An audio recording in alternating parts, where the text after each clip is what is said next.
In this video, let's see how to crochet this beautiful Jasmine Gajra, which you can use it for all your festive needs. So let's get started. Hey guys, welcome to DIYKraftZ. For this project, I am using a fine weight 100% cotton yarn and 2.5 mm crochet hook. You can use any fine or lightweight yarns. First, let's begin by making a slip knot. Make a circle on your hand and pull up a loop from the center to make a knot. And that's the slip knot. Now insert your hook into the loop and adjust it. Now let's start making the foundation chain. So for that, yarn over and pull up a loop from the previous loop. That's the chain stitch. So we have done the chain 1 and we will continue to make a chain stitch until we have chain 70. And this chain 70 is just an approximation. You can increase or decrease the length of the garland by modifying the number of chains according to your requirement. And like this, after completing the 70 chains, this is the foundation chain. Now let's start making the row 1. We'll begin with chain 1. Now that's the chain 1. And then into the foundation chain we are going to make a half double crochet. So for that, begin with a yarn over and into the 70th chain we are going to put a needle into the back bump of the chain. So on the front side you will see the braided look, and if you turn the chain on the back side you will see the back bump of the 70th chain. Now carefully insert your needle into the back bump of the 70th chain. Now yarn over and pull up a loop from the first loop. Now yarn over and draw the yarn through all the 3 loops on the hook, and that is the first half double crochet. And in order to identify the first stitch, I am putting a stitch marker on the first stitch. So here you can observe I am putting the black one on the top, and whatever the 70th chain we have, the front side, the braided look side, I am putting another stitch marker there. So the gold color stitch marker indicates the foundation chain and the black stitch marker indicates the first half double crochet. Now let's continue. Yarn over and into the next chain on the back bump we have to insert the crochet hook.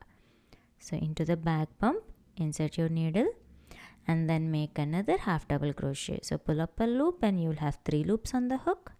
Yarn over and draw through all the 3 loops, and that's the second half double crochet. And into the next chain we are going to make another half double crochet. So yarn over, insert the needle into the back bump of the next chain, pull up a loop and another half double stitch. And that's the 4th half double crochet. And now we are going to continue to make 1 half double crochet in each chain throughout the foundation chain. But remember to make all the stitches only in the back bumps and don't get confused anywhere. So on the top of this half double crochet we will make stitches, and at the bottom also we will have a V shapes from the foundation chain where we will do the jasmine birds on top of it. And like that continue to make half double crochet stitches, 1 in each chain throughout the end of your foundation chain. So as we have 70 chains of the foundation chain, we will have 70 half double crochet stitches. So if you have changed your foundation chain, you will get that count according to your count of the foundation chain. So this is the last stitch of the foundation chain. So we have completed making 1 half double stitch in each chain. So this is how your first row of half double stitches should look like. And once it is done, slightly stretch it a little bit and it will have a gentle stretch throughout. Now the first row is completed. Make chain 1. Cut the yarn leaving a tail end of at least 2 inches. That is good enough for us to weave in those tail ends. And whatever loop is there on the hook, pull it out completely. Now as the first row is completed, we'll start making the jasmine buds. So identify the first stitch marker on top of the half double stitch, which is the black color one here. Remove that stitch marker, insert the hook into that V shape as shown in the video. And now hold your work and attach the white color yarn. Just pull up a loop from the first stitch, leaving a long starting tail end. Now adjust the loop slightly and let's start making a height chain. We'll start by chain 3. So that's chain 1, chain 2 and chain 3. And if you are a beginner and you find it difficult to identify the stitch, I would recommend you to put a stitch marker in this height chain, which is the third chain. Now we'll make a double crochet stitches on top of this first stitch to make it as a popcorn stitch. So for that, begin with yarn over, insert your hook into the same first stitch, yarn over and pull up a loop. And now you'll have 3 loops on the hook, yarn over and pull the yarn through first 2 loops on the hook, and you'll have 2 more loops remaining on the hook. Yarn over and pull the yarn through those 2 loops. That's your first double crochet. And again we are going to make another double stitch into the same first stitch. So insert and pull up a loop and you'll have 3 loops and make the second double crochet. And now we are going to make the third double crochet into the same first stitch.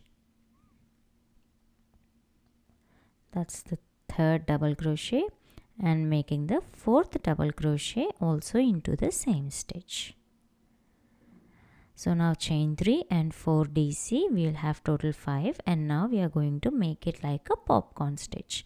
So identify the stitch where we have put a stitch marker, insert your hook into it, grab the loop and pull it out. And this forms the popcorn stitch, and which resembles the shape of a jasmine bird. Now continue to make another chain 3. So as we have started with a height chain of chain 3 and we are closing it with another height chain of chain 3. And now into the next stitch, insert your needle to make a slip stitch, and I am including the starting tail end as well. And now this finishes your first popcorn stitch. Now remove the stitch marker, and for the second stitch begin with chain 3. And if needed, you can put your stitch marker back into this third chain. I'm going to show you the popcorn stitch in the second stitch again. Yarn over and into the same, whatever is the second stitch, in that same stitch we are going to make 4 double crochet stitches. So that's 1. This is the second double stitch. And then the third double stitch. And fourth double stitch, all the 4 into the same stitch. Pull the loop a little bit up, and now into the first chain 3 or the height chain, third chain, insert your hook and pull up this loop through that first chain, and that is your second popcorn stitch. Again chain 3, and now slip stitch into the next stitch. So insert and make a slip stitch. Again I am including the starting tail end, and this is your second popcorn stitch. Remove the stitch marker and then start making the third popcorn stitch into the third stitch. So again we will do the same thing, chain 3 and then 4 double stitches in the next stitch. So that's 1, 2, 3 and 4. Again connect it on top of the first chain 3, pull up a loop, and again chain 3 and slip stitch into the next stitch, and that's your third popcorn stitch. And now we will continue this pattern throughout the row until the last stitch. So as we are making 1 popcorn stitch on top of each and every stitch, we will have a 70 stitches. And here I am making the last popcorn stitch. So complete it, and then as we don't have the next stitch, here the chain 3 I am attaching it onto the same stitch instead of the next stitch, as we don't have a next stitch. So after the last slip stitch, chain 1 and again trim the excess thread, leaving a tail end of 2 to 3 inches, and we will weave in all these ends after completing crocheting our project. And this completes the row 2. Now you can align the birds properly by twisting the foundation chain gently, and you will get that nice spiraling look of your garland. If you like it like this, you can leave it here. However, if you like a little denser looking garland, then we will continue to make another row of popcorn stitches on the other side of the foundation chain, and I will show you how to do that part. So this is the look after completing the second row. Now identify the stitch marker where you have put the stitch marker on the 70th chain, which is the golden stitch marker.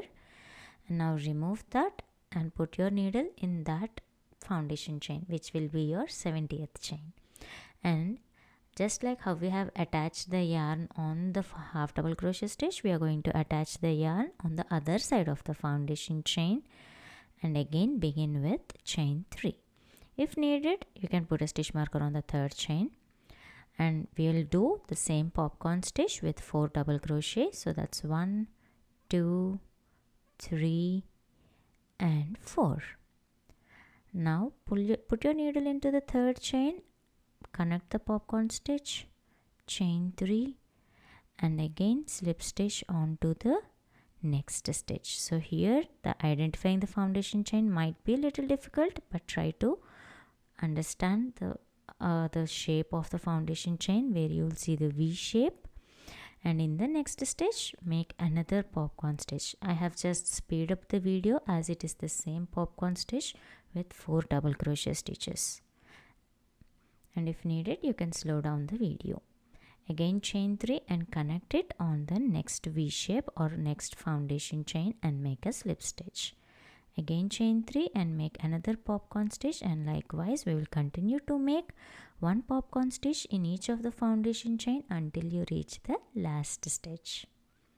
Once the last stitch of popcorn stitch is also completed, chain 3 and again slip stitch into the same stitch. Then chain 1 and cut the yarn, leaving a tail end of 2 to 3 inches, and pull up the loop on the hook to fasten off. And you can adjust the popcorn stitch by pushing it from the back side. Now let's weave in all these tail ends. Take the tail end into the tapestry needle and gently weave in into the nearby stitches where the threads cannot be seen through. So hide the tail end in between the stitches. It can be slightly challenging, but do it anyway. And once the tail end is hidden, you can trim the excess thread close to the project. And we are going to repeat the same thing on all the other tail ends as well. Just gently weave in. Make sure that you weave in good enough that the thread is nicely sealed in between the stitches. And once all the tail ends are weaved in, your Jasmine Gajra or Jasmine Garland is now ready. You can use this Gajra as your hair accessories, even for your festive decorations, and decorate your prayer room. I hope you all enjoyed watching this tutorial. Do give this pattern a try and let me know your thoughts in the comments section below. The written pattern is given in the description. Do check it out. Don't forget to share your work to me on Instagram. See you all in the next video. Thank you for watching. Please like the video, share it and subscribe to DIYKraftZ.